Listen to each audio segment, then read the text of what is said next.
Eu digo que todo brasileiro é formado em novela, né? Todo brasileiro é um exagero, mas uma parcela significativa da população é formada em teledramaturgia, tem repertório. Você pode conversar, se você quiser puxar assunto com uma pessoa sobre novela, frequentemente vai dar certo, que a pessoa conhece, sabe.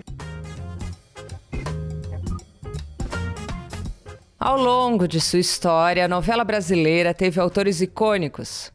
Um deles, que definitivamente se tornou memorável, foi Gilberto Braga. De Odete Roitman, de Vale Tudo, a Júlia, de Dancing Days, ele criou personagens que você, seus pais, seus avós certamente lembram. Seja pelas novelas em si, ou hoje pelos canais de streaming, ou compartilhando um meme.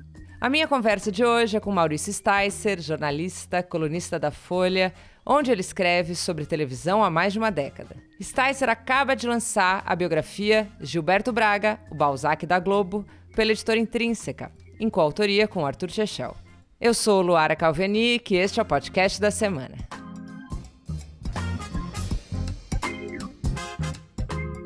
Nos últimos tempos, a maneira como o brasileiro assiste novela se transformou. Não apenas pelo Vale a Pena Ver de Novo, que se tornou o Globoplay, principal plataforma onde há essa oferta, mas também pelas redes sociais, em que o tema sempre rende assunto, como no Twitter e no TikTok. Na conversa que você escuta agora, Maurício Sticer traz memórias deliciosas das novelas do passado e também analisa esse mercado hoje. Escuta esse nosso papo.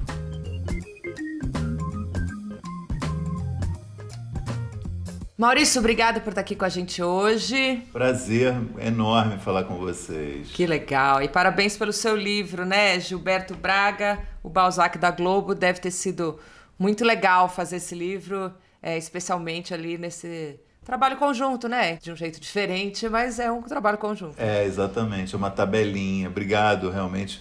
E foi uma experiência incrível mesmo, porque é um personagem fascinante e estava disposto a contar realmente histórias que não eram conhecidas, a se expor. Então, assim, eu acho que resultou num livro bastante honesto, né? Uma biografia muito transparente sobre uma pessoa que supostamente todo mundo conhecia bem, mas você lendo, você vê que tem mais camadas, mais coisas para conhecer sobre ele. E eu fiquei curiosa, você pegou um material ali que já estava encaminhado, né? Isso. O Chechel, ele estava trabalhando nesse livro há já mais de um ano, tinha feito o que era o grosso do trabalho, que eram as entrevistas com o Gilberto. Foram, acho que 12 sessões de mais de uma hora cada. E ali meio tinha já a história que o Gilberto queria contar. E eu, assim, ao ter acesso a esse material, eu via que o momento que o Chechel falava assim, por enquanto então tá bom, agora eu vou entrevistar outras pessoas, depois eu volto para te entrevistar novamente. E aí o Chechel fez também mais umas 20 entrevistas com pessoas, né, do mundo, do Gilberto, do trabalho e da vida pessoal. Só que aí em junho de 2021 o Chechel faleceu. E aí então eu herdei esse material e que eu me dei conta que era bastante rico, mas estava realmente incompleto, ainda, né, não estava encerrada a pesquisa do Chechel, ele daí tinha coisas para fazer. E aí, meio usando até um termo que ele usava nas colunas dele, o Chechel, uma fita banana, que é quando um assunto vai levando a outro, que vai levando a outro. Eu me vi nessa situação, e aí eu fiz mais de 50 entrevistas, e li muito mais coisas, tive acesso a documentos que ainda não tinham aparecido, a coisas inéditas do acervo do Gilberto, e fiquei mais um ano e meio também, né, envolvido nessa história. Então, na verdade, como você disse, é um trabalho em parceria, mas um passou a bola para o outro e no fundo tem quase 3 anos de trabalho aí, somando o que o Chechel dedicou e o que eu dediquei para fazer esse livro. E acho que aqui na nossa conversa a gente vai tentar falar desses dois momentos aí, né, da novela brasileira, que segue aí firme, mas de uma maneira diferente, né, se a gente comparar com o tempo aí de Gilberto Braga. Então eu queria trazer aqui, te pedir para trazer um panorama do momento da novela brasileira hoje, né? Porque a gente vê aí o movimento da Globo de regravar a novelas que fizeram sucesso, né? A gente viu com Pantanal, com Renascer. Por que esse interesse tanto da emissora como dos telespectadores, né? Antes, fazendo uma introdução a essa pergunta, vou fazer uma propaganda do livro. Que assim, eu acho que quando você narra a trajetória de Gilberto, que é um cara que começou a atuar na década de 1970, e você vai vendo o desenvolvimento dele nas décadas seguintes, sobretudo, então, entre década de 70 e década de 90, ele se insere no momento que é o momento mais glorioso da teledramaturgia brasileira, né? Ele está no lugar certo na hora certa, sabe? Porque é um momento assim que a novela mais impacta a opinião pública, que grandes autores estão escrevendo novela, gente que veio antes do teatro, veio do rádio, né? Janete Claire, Lauro César Muniz, Dias Gomes, um timaço de gente escrevendo novela, e Gilberto entra nesse meio. E quando você olha para trás hoje, né, e eu acho que o livro mostra isso claramente, esse período entre a década de 70 e a década de 90 é o auge realmente da importância da novela, né, pela qualidade dela e do impacto que ela tem.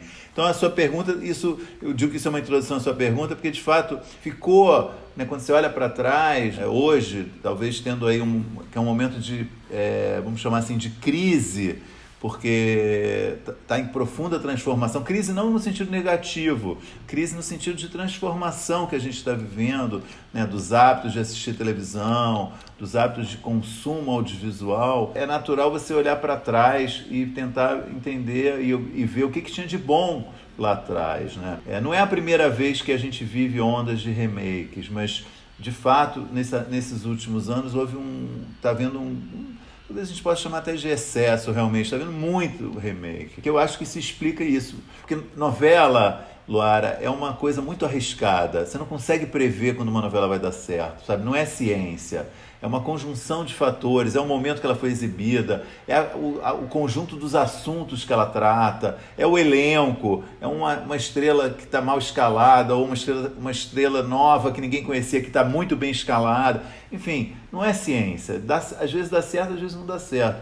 Mas num momento como o atual, eu acho que a vontade de diminuir o risco, diminuir a margem de erro, acaba levando a você olhar para trás e falando assim, pô, isso aqui deu certo, vamos refazer.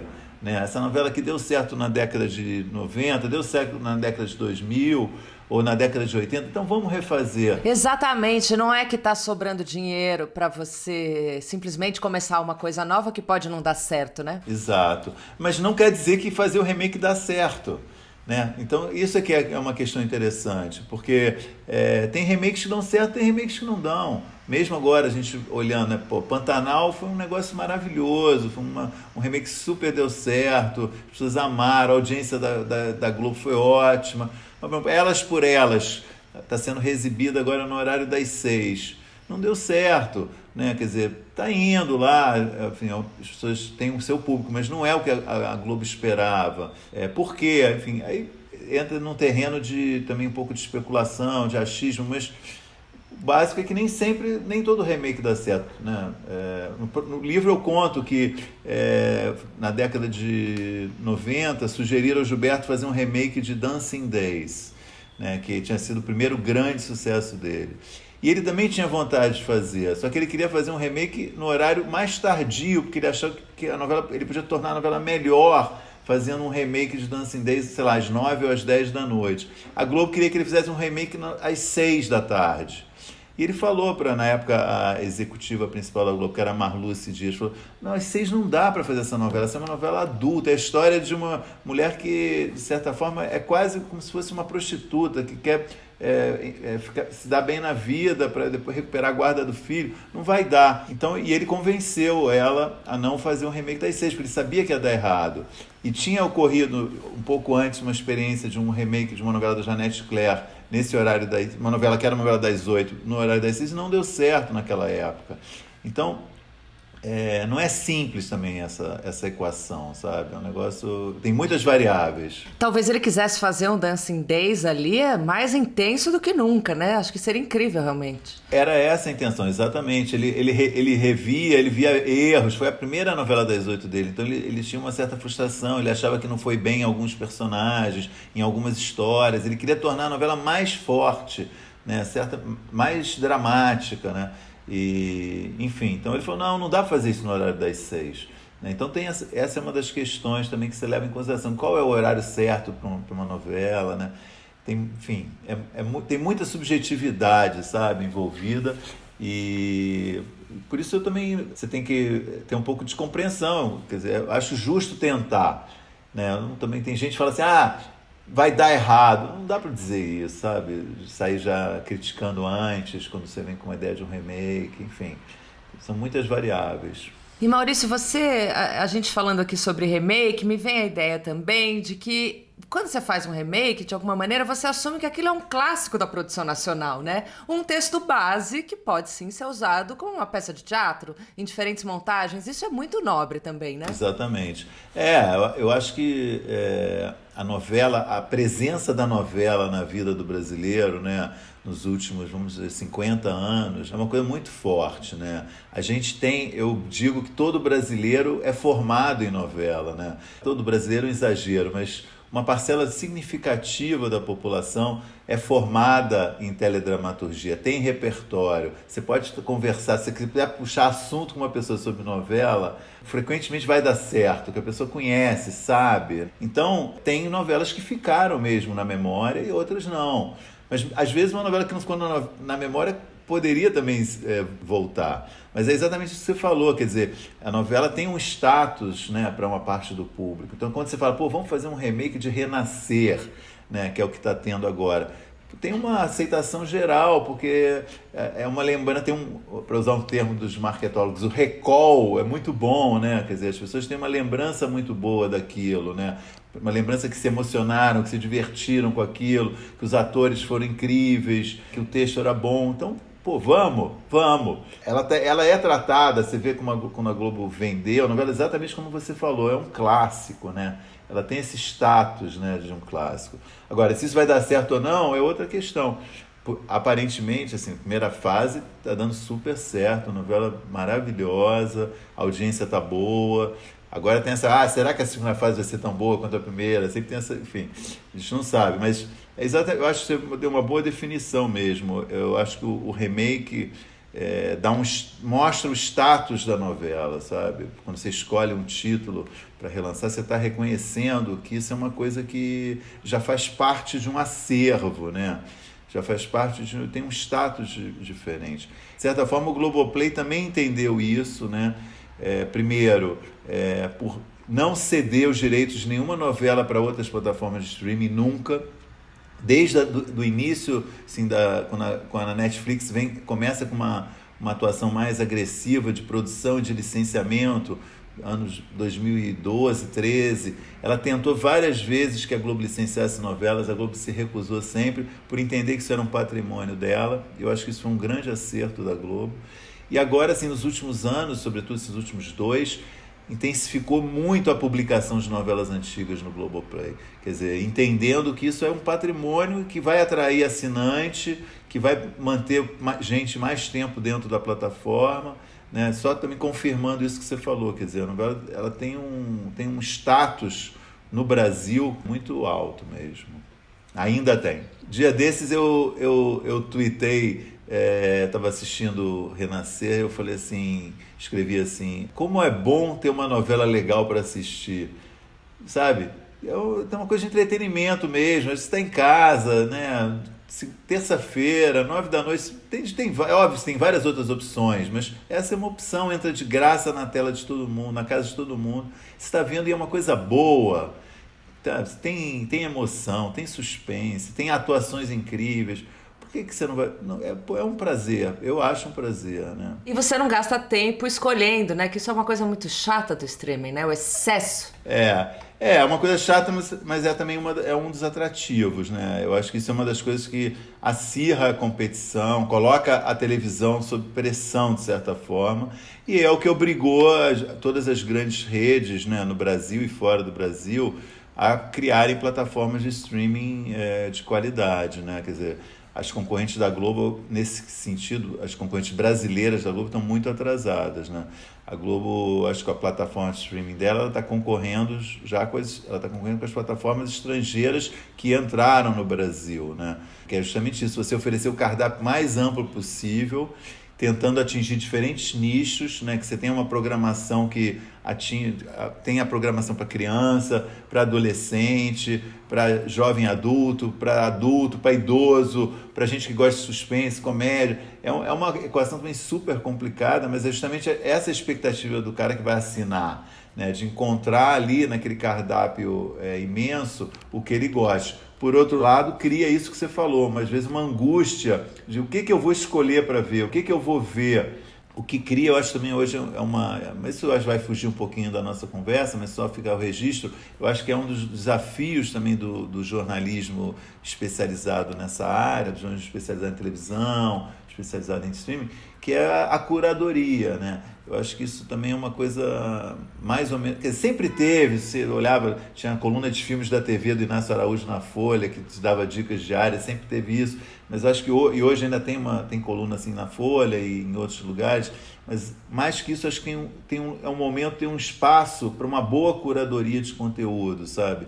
Você conseguir selecionar e sugerir para o leitor, para o espectador, o que ele vê, o que ele pode ver, porque tem muita coisa realmente, é demais, e às vezes dá um pouco de agonia, de cansaço. Puta, eu vou ter que achar agora alguma coisa para ver, né? Fica todo mundo pedindo dicas, né? Não sei se é assim, o tempo todo tem gente, tem aí uma dica de um filme, tem uma dica de uma série para ver. Para mim, o tempo todo tem gente me mandando mensagem assim. Sem dúvida, é um espaço que as pessoas clamam por ter uma orientação, né, do que assistir. E, Maurício, voltando aí, você lembrou aí no começo do nosso papo que você lembrou de nomões aí do teatro, da literatura, que participaram da novela no Brasil nos anos 70 e 90, né? O livro do Gilberto Braga traz um subtítulo que é Balzac, né? O Balzac da Globo. O que nos lembra que ele era ali um cara muito culto, talvez ali o mais cabeça da geração dele, né? Isso era uma marca dele, né? Quem são os herdeiros dele hoje, na sua opinião? Ou essa característica se perdeu de alguma maneira, sem ser injusta aqui, mas enfim. Bom, várias camadas aqui na sua pergunta. Vou primeiro começar pela questão do passado, né? O Gilberto, uma das novidades do Gilberto, na comparação com as feras que ele encontrou quando ele começou, é que ele é primeiro grande assim que deu certo, que vingou, que veio diretamente para a televisão. Janete Claire veio do rádio, Dias Gomes veio do teatro e do rádio, o Lauro já vinha, também tinha feito, Lauro César Muniz já tinha feito escrito para teatro, enfim, a grande maioria dos primeiros autores tinha desenvolvido o ofício em outras plataformas, né? Teatro e rádio sobretudo, e cinema e tal. O Gilberto não, ele nunca tinha feito nada parecido, ele vai escrever para televisão. Ele é o primeiro, digamos, autor nativo de televisão.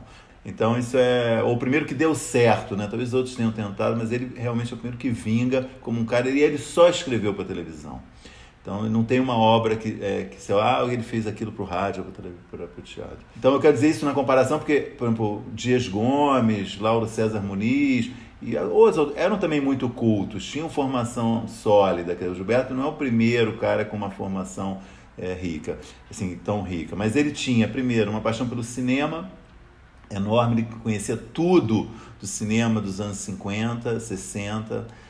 Tinha sido crítico de teatro por 5, 6 anos, então ele também tinha um conhecimento grande de teatro brasileiro e mundial, dos clássicos. Nelson Rodrigues ele adorava. Então, ele realmente tinha uma noção muito grande, e era francófilo, então conhecia muito literatura francesa.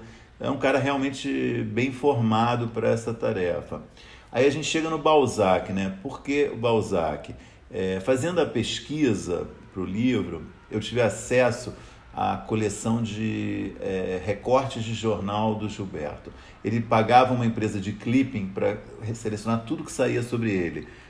Notinha de coluna social, notinha de jornal, matéria, entrevista, crítica, positiva ou negativa, tudo. São 54 volumes assim, dessa grossura que estão na casa do Edgar, o viúvo do Gilberto. E eu li todo esse material. Tudo que saiu sobre o Gilberto, né? Fui para o Rio, aluguei um apartamento, um Airbnb, fiquei ali em Copacabana, indo perto da casa deles no Arpoador, ia lá todo dia, pegava um volume, ficava lendo, anotando, copiando e tal. Nessa pesquisa começou a aparecer o Balzac, Primeiro, entrevistas do Gilberto. Gilberto, várias entrevistas citava. Qual é seu autor favorito? Balzac. Quais seus 3 escritores favoritos? Estava Balzac. Quais são os seus livros favoritos? Sempre tinha um Balzac no meio. Um dia perguntaram para ele, qual é o tema principal dessa sua novela? Ele falou, dinheiro. Aí o repórter falou, dinheiro? É que nem em Balzac. O tema das minhas novelas sempre é o dinheiro. E aí também comecei a achar referências de pessoas ao Gilberto. Aguinaldo Silva chamou ele de o nosso Balzac. O Jabor, em várias colunas, chamou ele de um Balzac eletrônico. O Luiz Carlos Merten, crítico de cinema do Estadão, durante décadas, chamou o Gilberto de Balzac. O Veríssimo, numa crônica, comparou o Gilberto com Balzac. Vários intelectuais se interessaram pela obra dele, sabe? Thales Absaber escreveu longamente sobre O Dono do Mundo na Folha, um artigo gigante tentando entender por que a novela foi rejeitada. Sérgio Miceli deu palpite sobre o Gilberto, Renato Janine Ribeiro falou do Gilberto, Ismael Xavier. Então, eu acho que tem uma percepção de que o trabalho do Gilberto era diferente, tinha uma sofisticação, né, a mais, tinha uma coisa diferenciada. Mas eu queria só reforçar que quando fui eu que sugeri esse título, era o título de um capítulo, o Balzac da Globo, e eu coloquei como uma das possibilidades de título e a editora botou na capa do livro. Só realçar, acho que está claro, mas realçar que eu não estou chamando ele de o Balzac brasileiro, não estou comparando ele com nenhum escritor brasileiro, dizendo que ele é o cara... eu estou dizendo que ele é o Balzac da Globo. Ali, naquele mundo que ele viveu, que ele trabalhou, né? Ele é um cara que foi visto como alguém que poderia, né, tinha características que lembram o Balzac. Não gostaria que soasse pretencioso, né? Que eu estou colocando ele num lugar que não é um lugar além. Eu acho que é esse lugar, acho que bem claro, ele é o Balzac da Globo. Como a gente compara essa característica dele, né, esse vasto repertório, com a produção atual? Uma coisa que marca muito, eu acho que levou muita gente a fazer essa comparação com o Balzac, é o retrato dele da elite econômica, né? Quer dizer, ele é um cara que convivia, né, nesse ambiente, né? Um cara que frequentava eventos era personagem de coluna social desde a década de 70, por causa também do casamento dele com o Edgar Moura Brasil, que era um cara já de sociedade, como se dizia na época. Então ele também dizia que quando ele deu aula de francês, aulas particulares, ele frequentou muito casa de rico, dizia que conhecia muito esse ambiente e muito também vendo filmes de Hollywood, enfim.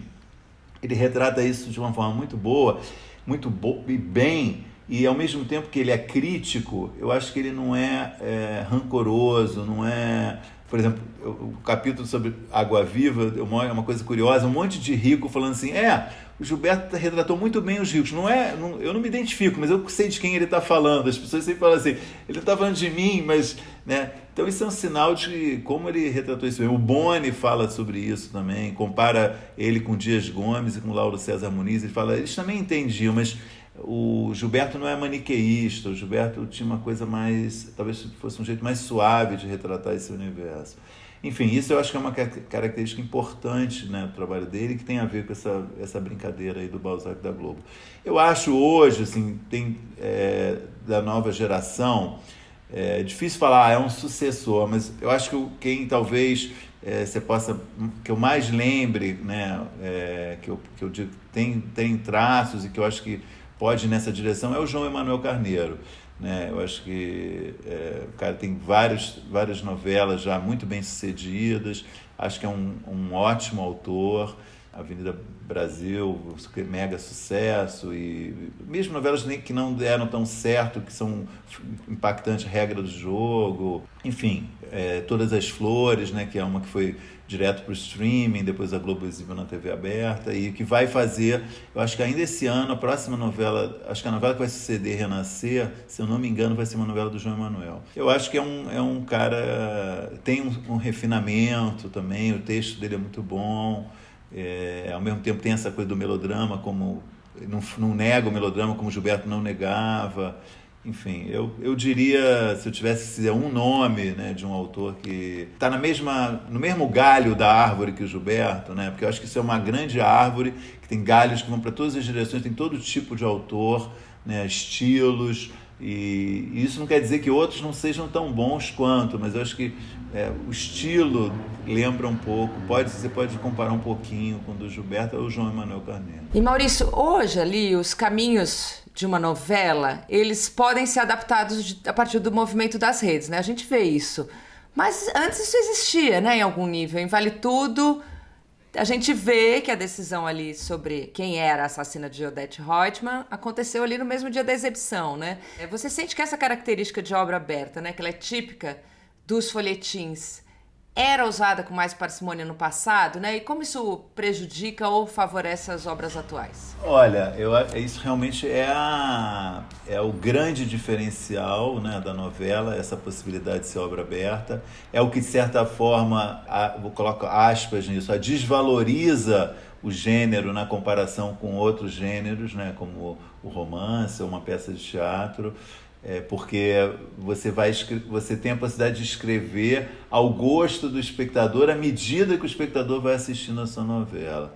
Mas isso também um pouco, acho que existe talento e mostra um pouco a força, né, da novela. Sempre foi assim, né? Um dos diferenciais justamente da Globo, porque existe telenovela na televisão desde a década de 50, né? A Globo começa só em 1965, tem os concorrentes dela, vários fizeram novela antes, depois, durante e depois, sim, né? Sempre teve novela na televisão, Tupi, Excelsior, Record, depois SBT, Band, todo mundo sempre fez novela. Mas um dos diferenciais da Globo sempre foi a questão da pesquisa. Desde cedo a Globo criou um departamento de pesquisa para ouvir o espectador sobre a novela em diferentes etapas, né?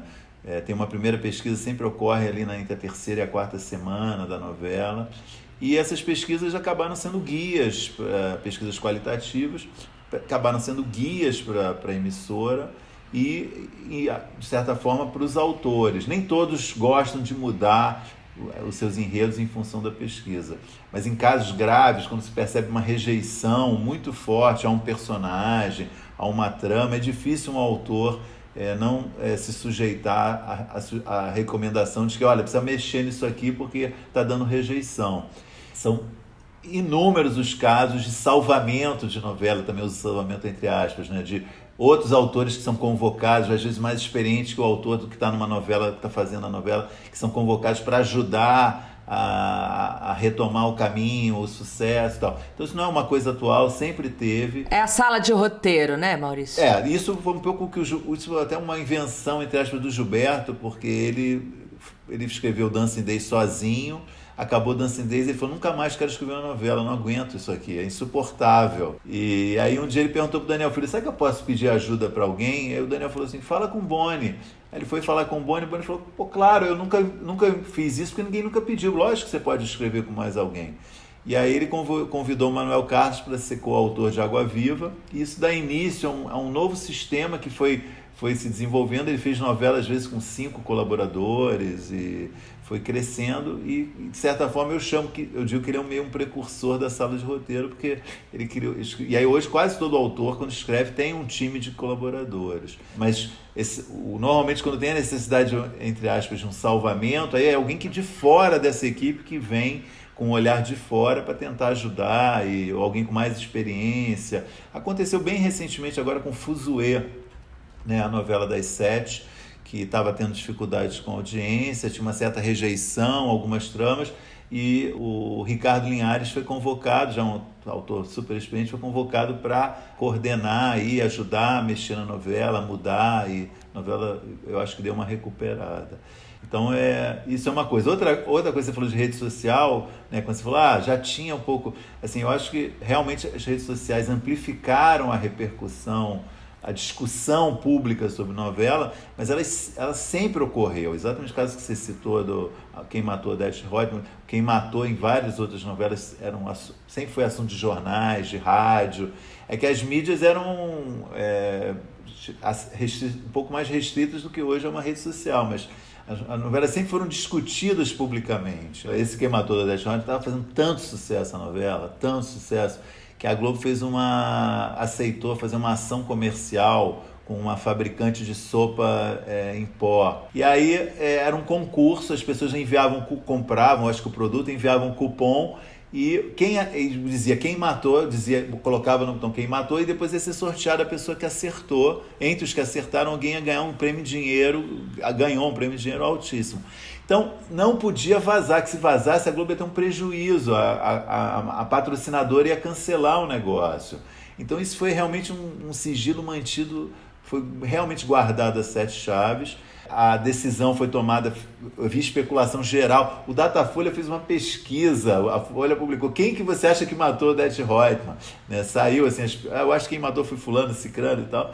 Tinha, assim, realmente era um assunto que estava na boca, assim, ocupou o país. Em 1988, né? Foi 1988, só pra gente lembrar. Final de 88, a cena da morte da Odete Roitman foi na noite de Natal, que ela é assassinada, 24, caiu por acaso na noite de Natal, foi um Natal trágico, com Odete Roitman sendo assassinada, eu até feliz para muitos espectadores, e a revelação é no início de janeiro, né, no último capítulo, que já é em janeiro de 89, e 3 dias antes, que tinha milhões de especulações, o Denis Carvalho liga para o Gilberto, e aí, já decidiu, vai continuar mudando?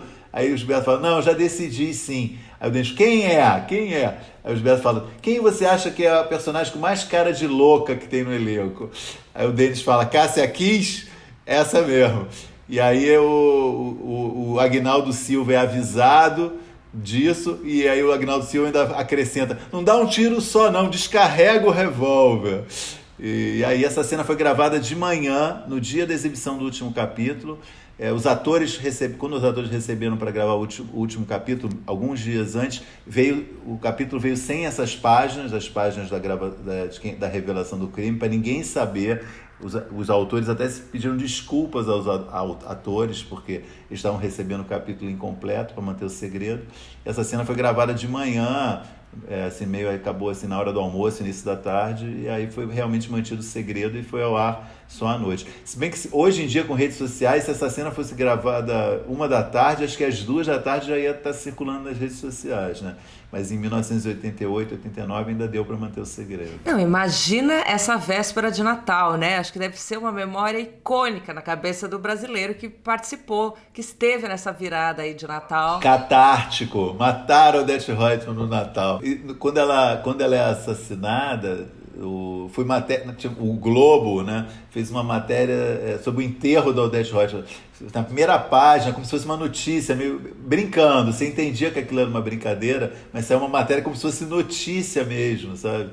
Enfim, foi um negócio... É raro isso acontecer com uma novela, né? Muito raro. Muito interessante. E aí a gente, aqui para finalizar, aí me vem essa coisa de que o Gilberto Braga, ele é um cara ali de muitos personagens icônicos, né? Assim, que hoje viram meme. Até hoje a gente tem meme de todos eles ali. E não era um por novela, eram muitos, né? Muitos bordões, assim... Essa, você acha que era uma das grandes forças dele como autor, né? Essa capacidade de criar esses personagens e causar essa identificação? Eu acho que sim. Acho que não eram criados, evidentemente, com a intenção de virar meme, né? Ainda não tinha isso, mas certamente, quando você pensa na Odete Roitman, né? Nos absurdos que a Odete Roitman fala ao longo de toda a novela, quer dizer, tem uma coleção, só esses recortes de Odete Roitman, né? É uma coleção de memes, de frases engraçadas. Mas eu acho que ele realmente é um criador de personagens marcantes, abordou assuntos delicados, fortes, né? E para fazer isso ele colocou em contraponto personagens discutindo ou falando coisas muito fortes, e muitas hoje soam como memes, né? Que são coisas, né, de várias novelas de fato. Não é o único, né? Eu acho que tem outros autores que também conseguiram isso. Mas, de fato, o Gilberto criou grandes personagens, e pro bem, ou vilões ou mocinhos, e muitas cenas marcantes que hoje são reaproveitadas nas redes sociais, fazem a festa, né, das redes sociais. E ele se inspirava no entorno, assim, na família, enfim? Algumas novelas e alguns trabalhos dele têm traços autobiográficos, sim, explicitamente, né? No livro eu também aponto isso. Dancing Days, sem dúvida, é uma das novelas mais autobiográficas. Ele falou abertamente, né? Tem uma personagem que é a Áurea, vivida pela Yara Amaral, que é claramente inspirado na mãe dele. O personagem do Mário Lago, Alberico, tem traços do avô dele. A Copacabana, que aqueles personagens frequentam, tem a ver com a Copacabana da juventude do Gilberto. A turma das senhoras da praia de Dancing Days era uma turma que a mãe dele também frequentava. Então tem vários elementos autobiográficos nessa novela. Anos Dourados também é uma novela que ele busca lembrar coisas da infância dele na Tijuca, tem vários elementos também autobiográficos. Anos Rebeldes tem uma cena que a personagem da Malu Mader vive, que é idêntica a uma situação que a irmã dele viveu, que ela reclamava, a irmã que não tinha um quarto só para ela, e ele colocou isso no Anos Rebeldes, da personagem da Malu Mader reclamando que não tinha um quarto, enfim. Vai pescando ali várias coisas que ele usava ou retransformava, né? Anos Rebeldes também tem uma situação que ele viveu, de um namoro com uma moça que os pais dela não queriam que ele namorasse, ele colocou, enfim. O livro entrega vários dessas inspirações. Maurício, muito legal falar com você. Muito obrigada. Eu que agradeço, uma delícia a conversa. Adoro falar sobre novela, assistir e falar sobre novela. Foi muito bom, Lara. Se você gostou desse podcast, eu te convido a ouvir os episódios anteriores. A gente já falou com muita gente legal, como a chefe Helena Rizzo, sobre ter uma imagem pública depois que ela entrou no MasterChef, a poeta Bruna Beber, sobre o momento da poesia brasileira hoje, e com o escritor José Bertolucci, autor de O Que é Meu, sobre seu processo de escrita. No site da Gama e nas principais plataformas de áudio como o Spotify, o Deezer, o Apple Podcast e outros, você pode ouvir o podcast da semana. Com roteiro e apresentação de Luara Calvenic, este é o podcast da semana. A cada 7 dias, um tema novo para você. Até semana que vem.